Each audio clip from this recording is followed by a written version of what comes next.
Castelfranco Domani ha una grandissima considerazione ambientale. Castelfranco patisce un elevato tasso di inquinamento, quasi il 50% deriva dal traffico veicolare. Il primo punto è quello della riduzione dei punti critici del traffico e poi di creare ed incrementare, incentivare l'uso delle piste ciclabili, rendendole interconnesse tra di loro e sicure.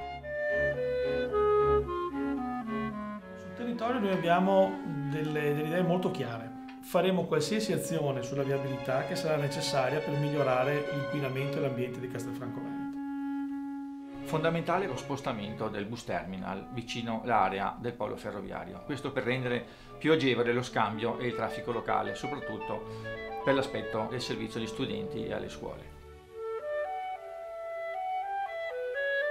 Per noi sarebbe importante portare questo argomento nelle scuole. Gli studenti possono essere portavoci di questi piccoli campanelli di allarme, incentivando anche per esempio i pedibus, in modo da riuscire a toccare con mano dei risultati a livello di ambiente. 20 bambini che si recano a scuola per 100 giorni riescono a ridurre l'inquinamento e quindi l'emissione dell'anidride carbonica in atmosfera di quasi 1 tonnellata.